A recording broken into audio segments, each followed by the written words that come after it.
जरा सोचिए, आप हजारों फीट ऊपर एक विमान में हैं और आपको पता चलता है कि आप रास्ता भटक चुके हैं। कुछ ऐसा ही हुआ है हमारे पायलट के साथ। वो सोया नहीं था, बस कुछ पलों के लिए आंख झपक गई थी। और जब आंख खुली तो उसे कुछ अजीब सा महसूस हुआ। अपनी सीट से थोड़ा झुककर बाहर देखने लगा, तब एहसास हुआ विमान उस दिशा में जा ही नहीं रहा है जो तय था। अब वो उड़ रहा था प्रशांत महासागर के ऊपर। और उससे भी डरावनी बात, ईंधन लगभग खत्म होने को था। उसके चेहरे पर आई वो हल्की सी घबराहट, जैसे किसी को धीरे धीरे डूबते हुए जहाज का एहसास करा रही हो। और तभी पीछे से आवाजें आने लगी, साथी जोर जोर से चिल्लाने लगे, हम अभी कहाँ हैं। पायलट खुद भी नहीं जानता था, लेकिन उसने सबको शांत करने के लिए नेविगेशन डिवाइस निकाली। और जब उसने देखा तो आंखें एक पल के लिए ठहर गई। वे अब महासागर के बीचों बीच थे। लेकिन जरा सोचिए, इतने तनाव में भी उसने घबराए सैनिकों को झूठा दिलासा दिया, हम अब भी सही रास्ते पर हैं। यहाँ मैं रुककर एक बात जरूर कहूंगा, एक सच्चा लीडर वही होता है जो तूफान के बीच भी दूसरों की हिम्मत बनकर खड़ा रहे। अब अगला कदम था रेडियो से बेस स्टेशन से लैंडिंग लोकेशन की पुष्टि करना। पर जैसे ही रेडियो ऑन किया गया, जापानी भाषा सुनाई दी। अब मामला और भी बिगड़ गया था। पायलट ने जल्दी से फैसला लिया, सारे बम समुद्र में फेंक दो। लेकिन 10 मिनट तक आसमान में ऐसे ही मंडराते रहे और रेडियो से कोई जवाब नहीं आया। अब तो ईंधन की सुई भी आखिरी सांसें ले रही थी। और तब उसने एक साहसिक निर्णय लिया। उसने दो साथियों को जरूरी सामान इकट्ठा करने के लिए कहा, क्योंकि अब उन्हें प्रशांत महासागर में आपातकालीन लैंडिंग करनी थी। आप सोच सकते हैं वो लम्हा जब आपकी हर एक नस कह रही हो कि मौत बस कुछ ही सेकंड दूर है। और फिर वो क्षण आता है। पायलट ने नियंत्रण लीवर को कसकर पकड़ा और विमान समुद्र की सतह पर उतरा झटके के साथ। लेकिन शुक्र है सभी सुरक्षित थे, बस कुछ खरोंचे आई थी। पर विमान बुरी तरह टूट चुका था और अब पानी अंदर घुसने लगा। पायलट बिना वक्त गवाए कॉकपिट से बाहर निकला, लाइफ राफ्ट का वॉल्व खोला। वो विंग पर खड़ा हो ही रहा था कि उसकी नजर गई तो वो अभी भी अंदर था। उसकी सीट बेल्ट फंसी हुई थी। वो झटपटा रहा था। समुद्र का पानी धीरे धीरे उसे ढक रहा था। पायलट की आंखों में डर था, पर उसने हार नहीं मानी। आखिरी पल में उसकी सीट बेल्ट खुली, लेकिन जैसे ही वो बाहर निकले विमान पूरी तरह समुद्र में डूब गया। अब सिर्फ 3 लोग बचे थे, पर नई मुसीबत इंतजार कर रही थी। लाइफ राफ्ट फुली ही नहीं, इन्फ्लेशन वॉल्व भी टूट चुका था। थक हार कर जैक ने अपनी लाइफ जैकेट उतारी, पानी में डुबकी लगाई और नीचे जाकर रस्सी खींची। चमत्कार हो गया, राफ्ट खुल गया। किसी तरह तीनों लोग उस छोटी सी नाव में चढ़े, पर वो इतनी छोटी थी कि तीनों को लेटना पड़ा। सर्दी से कांपते भीगे कपड़ों में बस एक दूसरे से चिपक कर अपनी जान बचाए रखी। लेकिन मेरे प्यारे साथियों, ये तो बस शुरुआत थी। अगली सुबह जब सूरज निकला, पायलट सारी रात जागता रहा था और जैक और टॉम वो तो ऐसे सो रहे थे जैसे कुछ हुआ ही नहीं हो। पायलट ने दोनों को जगाया। अब हर किसी को एक दिशा की निगरानी करनी थी। अगर कोई बचाव विमान आए तो उसे इग्नोर न किया जाए। शुरुआत में सबको उम्मीद थी शायद 3 घंटे में बचाव आ जाएगा, पर 4 घंटे बीत गए। और फिर जैक की नजर एक काले बिंदु पर पड़ी। वो धीरे धीरे बड़ा होने लगा। सभी ने उम्मीद से देखा, वो उनका ही विमान था। तीनों ने अपने कपड़े लहराए, चिल्लाए, हाथ हिलाए, लेकिन किसी ने उन्हें देखा ही नहीं। और जैसे जैसे विमान दूर होता गया, उनकी उम्मीदें भी धीरे धीरे डूबती चली गई। पायलट ने धीरे से कहा, हमने शायद बचाव का एकमात्र मौका खो दिया है। जब वो विमान उनके सिर से ऊपर से गुजरा तो उन तीनों की आंखों में कुछ सेकंड के लिए उम्मीद की रोशनी झलकी थी। लेकिन दोस्तों, जो बीत जाता है वो लौटता नहीं। वो विमान उसी रास्ते पर खोज रहा था जहां से वो लापता हुए थे, और जहां रडार से एक बार खोज हो चुकी थी वहां दोबारा कोई नहीं आता। अब क्या बचा था उनके पास? ना खाना, ना पानी, ना कोई दिशा और ना कोई जवाब। प्रशांत महासागर अब उसके लिए कोई नीली कविता नहीं थी। अब वो एक बेवफा जंगल बन चुका था, बस पानी ही पानी और मौत की गहराई। थोड़ा शांत होकर उन्होंने देखा उनके पास क्या है। एक छोटा सा चाकू, एक जंग खाई पिस्तौल, एक नेविगेशन चेयर और 25 फीट की नायलॉन रस्सी। आप सोचिए, सुनने में सब कुछ ठीक लगता है ना? लेकिन वहां उस वक्त उनमें से कुछ भी उनका काम नहीं था। टीम ने नाव की हालत पर ध्यान दिया। 1937 की बनी हुई लाइफ राफ्ट, यानी करीब 4 साल पुरानी, समुद्र में एक छोटी सी चूक भी जान ले सकती है। सेफ्टी के लिए उन्होंने वजन कम करना शुरू किया। सबने अपने अपने जूते समुद्र में फेंक दिए। पर तभी एक छोटी सी बात ने जैक को खटका दिया। पायलट ने अपने जूते नहीं फेंके। उसने कहा, अगर कभी जमीन मिली तो चलना तो पड़ेगा जैक। उस वक्त जैक को वो बात ईगो चुभी थी, पर क्या पता था आगे जाकर वही जूते उनकी जान बचाएंगे। रात गहराई, प्यास ने सबका सब्र तोड़ दिया। पायलट चुपचाप नाव के पिछले हिस्से में गया और जो उसने किया, जैक की आंखें फटी की फटी रह गई। उसने अपने जूतों में अपना पेशाब जमा किया और बिना एक भी सेकंड के उसे पी गया। यकीन मानिए, उस वक्त भूख और प्यास किसी को भी इंसान से जानवर बना सकती थी। अगले दिन कोई बचाव नहीं आया और उन्हें अब यह भी नहीं पता था कि वे आखिर किधर बह रहे हैं। पायलट ने नेविगेशन चेयर पर बैठकर आकाश, सूरज और हवा की दिशा को देखकर अंदाजा लगाया। हवाई 1900 मील दूर, पीछे सामोआ 1000 मील और दक्षिण अमेरिका 6000 मील। सबसे पास था टरावा द्वीप, लेकिन वो अब जापानी कब्जे में था। अब उनके पास कोई रास्ता नहीं था, सिर्फ एक प्रार्थना कि अगर समुद्र की हवा उन्हें दक्षिण की ओर बहा दे तो शायद 600 मील दूर एक छोटा सा द्वीप मिलेगा। लेकिन मेरे प्यारे साथियों, समुद्र किसी की नहीं सुनता। अब वे एक दिन और एक रात से भूखे थे। कुछ करना जरूरी था, कुछ तो खाना ही होगा। जैक ने एक आइडिया निकाला। पतली रस्सी ली, मैगजीन से स्प्रिंग निकाली, उसे मोड़ा, उस पर लाल कपड़ा बांधा मछली पकड़ने का कांटा बन गया। थोड़ी देर में धागा हिला, मछली फंस गई, पर तभी धागा टूट गया। मछली बहुत बड़ी थी और समुद्र की तरह वो भी उन्हें धोखा दे गई। दोपहर तक धूप इतनी तेज थी कि आंखें खुलना मुश्किल था। प्यास अब जान लेने पर उतर आई थी। तीनों ने कपड़े सिर पर रख लिए, पर जैक गुस्से में आकर सीधे पानी में कूद गया। टॉम भी पीछे कूदने ही वाला था कि पायलट चिल्लाया, रुको, शार्क है। इतना सुनते ही जैक के हाथ पैर कांप गए। वो बिजली की तरह नाव की ओर तैरा और हाफता हुआ ऊपर चढ़ा। अब पायलट का आदेश था, अब कोई भी पानी में नहीं उतरेगा। चौथा दिन। धूप की आग ने तीरों की त्वचा जला दी थी, पर वो अभी भी मजाक कर रहे थे, आपस में बातें कर रहे थे, जैसे इस सब में कोई कविता हो। लेकिन मछली अब भी एक को भी नहीं मिली थी। पांचवा दिन। अब सब कुछ गंभीर हो गया। चेहरे पीले, आंखों में चमक गायब, और टॉम को भ्रम होने लगा था। उसे लग रहा था कि जैसे वो पानी पी रहा है, लेकिन ये सब दिमाग का झांसा था, प्यास का मजाक। उसे बार बार समुद्र का पानी दिख रहा था, पर पी नहीं सकता था, क्योंकि एक घूंट भी पिया तो दिमाग की सारी नमी सूख जाती है। अब मौत उनके सामने खड़ी थी। भूख और प्यास का दर्द शरीर से नहीं, आत्मा से निकलता है। तभी पायलट चिल्लाया। जैक और टॉम डर गए। उन्हें लगा उसे दौरा पड़ा है, पर नहीं। उसने जेब से एक पेंसिल निकाली। अब उसने जो किया वो एक कमाल की हिम्मत थी। वो अपनी याददाश्त से समुद्री नक्शा बनाने लगा, वो भी लाइफ जैकेट पर। पहले अक्षांश देशांश की रेखाएं बनाई, फिर पास के द्वीप के निशान बनाए। अब तीनों के चेहरे पर एक हल्की सी मुस्कान लौटी। अब उन्हें लगा शायद अभी सब खत्म नहीं हुआ है, लेकिन अब एक नई टेंशन थी। हवा सही दिशा में चलेगी या नहीं? समुद्र की लहरें किसी का कहना थोड़ी मानती हैं।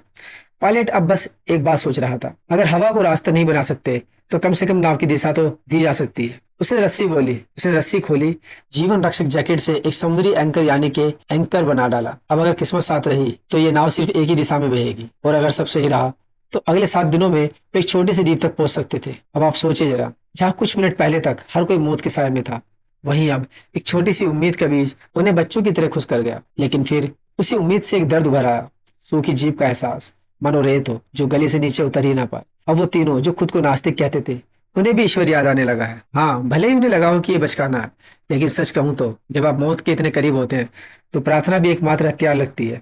और फिर मानो भगवान ने सच में उनकी पुकार सुन लिया। आधी रात में मूसलाधार बारिश शुरू हो गई। तीनों एक झटके में उठे, जैसे किसी ने उन्हें जिंदगी का मौका फिर से दे दिया हो। वो सारे बर्तन निकाल लिए, हर एक बूंद इकट्ठा करने की कोशिश की।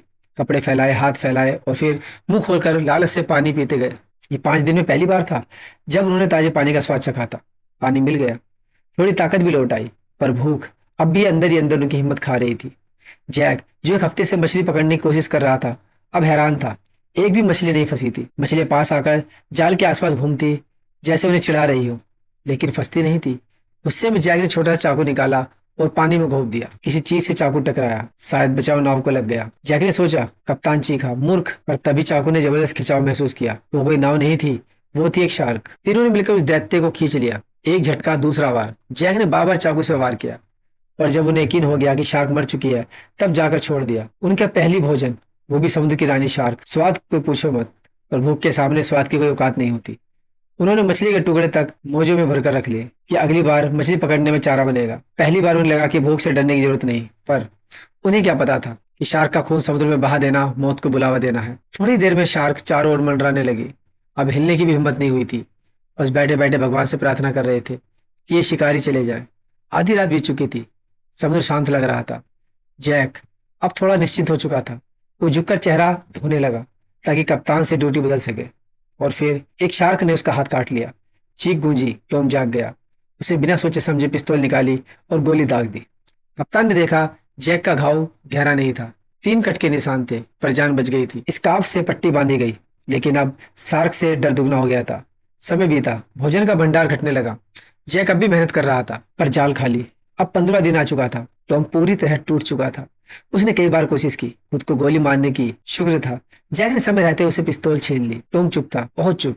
जैक अब समझ चुका था उसे अब कुछ कहने की जरूरत नहीं थी। बस पिस्तौल तान दी अपने ही कप्तान पर। और ये वही कप्तान था जो उस वक्त गहरी नींद में था, शायद थकान में, शायद आत्मग्लानि में, पर जान बचाना ही अब उनका नियम बन गया था। कप्तान को जैसे ही एहसास हुआ कि मामला हाथ से निकल रहा है, उसने कान में उठते दर्द की परवाह किए बिना सीधा समुद्र में छलांग मार दी। थकी हारी हालात में उसने एक एल्बर्ट्रॉस, एक विशाल समुद्री पक्षी पकड़ लिया। पर जब वो वापस नाव की ओर लौट रहा था, तभी एक शार्क ने उसका पीछा करना शुरू कर दिया।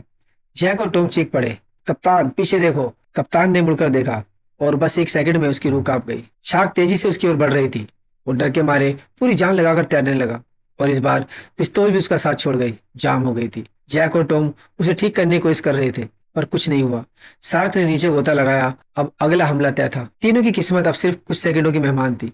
जैक और टॉम ने तुरंत नाव को खींचकर कप्तान की ओर बढ़ाया और एकदम ऐन वक्त पर उसे खींचकर नाव पर चढ़ा लिया। शार्क बस नीचे से निकल गई और बाल बाल बच गए। अब उनके पास था एल्बाट्रॉस। पहली बार कुछ ऐसा जो सिर्फ जीने के लिए नहीं बल्कि थोड़ा तृप्त होने के लिए भी था। उन्होंने उसका मांस खाया। वो कुछ पल के लिए शांत हो गई। जैक को एक बात समझ आई। अगर पक्षी यहाँ तक पहुंच गया है तो जमीन नजदीक होनी चाहिए। पर कप्तान ने एक सच बताया कि ये एल्बाट्रॉस हजारों मील उड़ सकते हैं। और फिर वही हुआ। आशा टूटी और फिर से एक नया सन्नाटा। अब 20वां दिन आ गया था। कप्तान नींद से उठा। देखा जैक और टॉम गहरी नींद में थे। उन्होंने चौकसी छोड़ दी थी। क्यों? क्योंकि कप्तान ने 7 दिन पहले कहा था हम जमीन तक पहुंच जाएंगे। 3 हफ्ते बीत चुके थे। ना कोई जमीन ना कोई दिशा। तीनों में झगड़ा शुरू हो गया। तभी उन्हें याद आया कि एक दिन एक विमान गुजरा था और उन्होंने उस पर ध्यान नहीं दिया था। अब समझ आया वो शायद उनका आखिरी मौका था। जैक ने गुस्से में पूछा, जब हम विमान में थे तुम क्या कर रहे थे? हम रास्ता क्यों भटके और समुद्र में क्यों गिरे? कप्तान चुप था पर अब उसने सच्चाई बता दी। मुझे नींद आ गई थी, सिर्फ 1 मिनट के लिए, बस 1 मिनट, और हम रास्ता खो बैठे। टॉम और जैक दंग रह गए। कप्तान ने कहा, यह सब मेरी गलती है, माफ कर दो। और फिर तीनों की आंखों में आंसू बह निकले। कभी कभी जब सच्चाई बहुत दर्दनाक हो तो गुस्सा भी आंसू में बदल जाता है। थोड़ी देर बाद जैक ने खुद को संभाला। हो सकता है 1% भी उम्मीद ना हो, लेकिन हम हार नहीं मानेंगे। उसने कप्तान को नेविगेशन गार्ड थमाई और कहा, मैं तुम पर फिर से भरोसा करता हूँ, क्योंकि अब सिर्फ वही आदमी था जो उन्हें इस शापित महासागर से बाहर निकाल सकता था। कप्तान ने एक नया उपाय सोचा।